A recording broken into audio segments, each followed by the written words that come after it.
साथियों, स्वामी जी ने जो देश और समाज को दिया है वो समय और स्थान से परे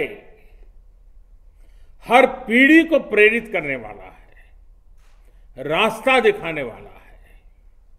आप देखते होंगे कि भारत का शायद ही ऐसा कोई गांव हो, कोई शहर हो, कोई व्यक्ति हो जो स्वामी जी से खुद को जुड़ा महसूस न करता हो, उससे प्रेरित न होता हो।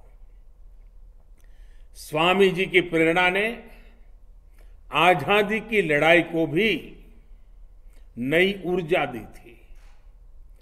गुलामी के लंबे कालखंड ने भारत को हजारों वर्षों की अपनी ताकत और ताकत के एहसास से दूर कर दिया था।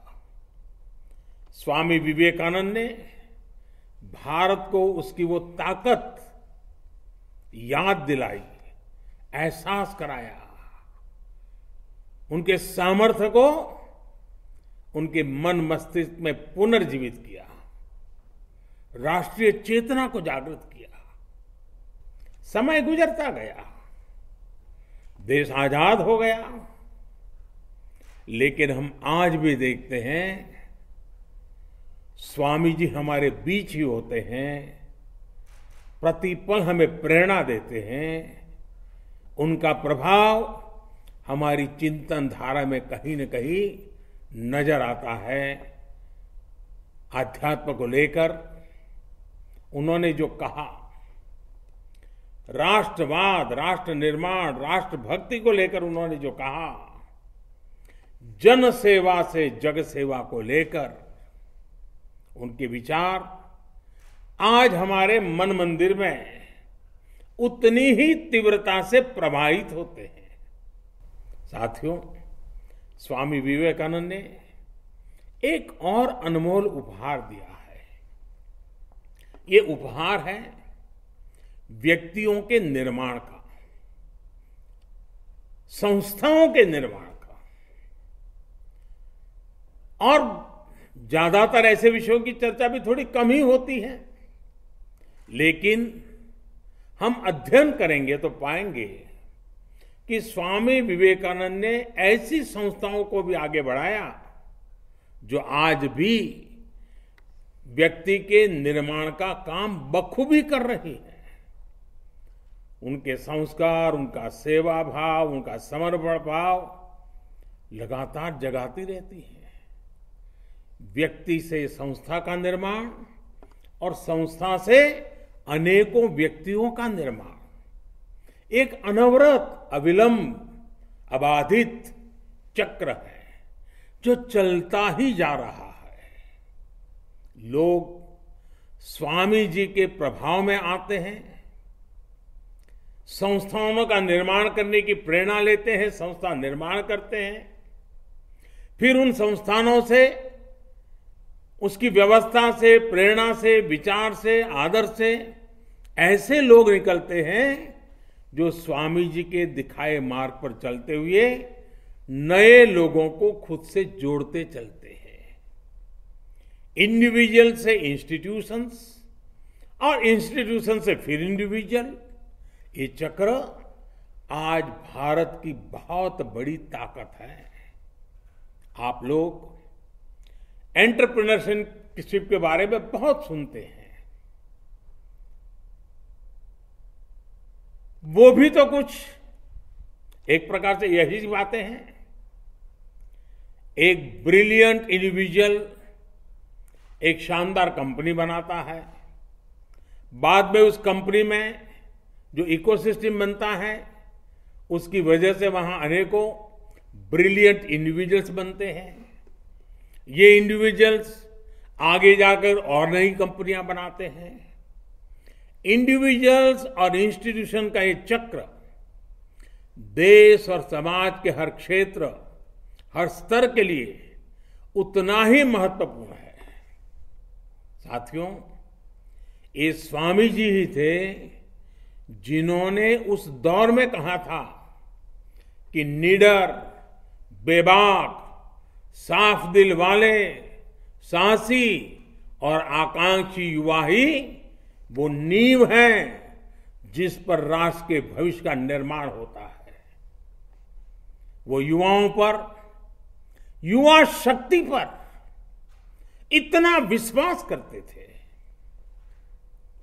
अब आपको उनके इस विश्वास की कसौटी पर खरा उतरना है। भारत को अब नई ऊंचाइयों पर ले जाने का काम, देश को आत्मनिर्भर बनाने का काम आप सब युवा को ही करना है। अब आप में से कुछ युवा सोच सकते हैं कि अभी तो हमारी इतनी उम्र ही नहीं हुई है, अभी तो हंसने खेलने जिंदगी में मौज करने की उम्र है। साथियों, जब लक्ष्य स्पष्ट हो, इच्छा शक्ति हो, तो उम्र कभी बाधा नहीं बनती है, उम्र इतनी मायने नहीं रखती है। आप हमेशा याद रखिएगा कि गुलामी के समय में आजादी के आंदोलन की कमान युवा पीढ़ी ने ही संभाली थी। जानते हैं, शहीद खुदीराम बोस जब फांसी पर चढ़े तो उनकी उम्र क्या थी? सिर्फ 18-19 साल। भगत सिंह को फांसी लगी तो उनकी उम्र कितनी थी? सिर्फ 24 साल। भगवान बिरसा मुंडा जब शहीद हुए तो उनकी आयु कितनी थी? बमुश्किल 25 साल। उस पीढ़ी ने ये ठान लिया था कि देश की आजादी के लिए ही जीना है, देश की आजादी के लिए मरना है। साथियों, स्वामी विवेकानंद जी कहते थे कि हमारे युवाओं को आगे आकर राष्ट्र का भाग्य विधाता बनना चाहिए। इसलिए ये आपकी जिम्मेदारी है कि भारत के भविष्य का नेतृत्व करें, और आपकी ये जिम्मेदारी देश की राजनीति को लेकर के भी है, क्योंकि राजनीति, पॉलिटिक्स देश में सार्थक बदलाव लाने का एक सशक्त माध्यम है। साथियों, कुछ बदलाव अभी भी बाकी है, और ये बदलाव देश के युवाओं को, आपको ही करने हैं। साथियों, इस स्थिति को बदलने का जिम्मा देश की जागरूकता पर है, देश की युवा पीढ़ी पे है, और राष्ट्रयाम जागृयाम व्यायाम इसी मंत्र को लेकर के जीना है। आपके सामने स्वामी विवेकानंद जैसा महान मार्गदर्शक है। उनकी प्रेरणा से आप जैसे युवा राजनीति में आएंगे तो देश और भी मजबूत होगा। साथियों, जो समाज संकटों में भी प्रगति के रास्ते बनाना सीख लेता है, वो समाज अपना भविष्य खुद लिखता है।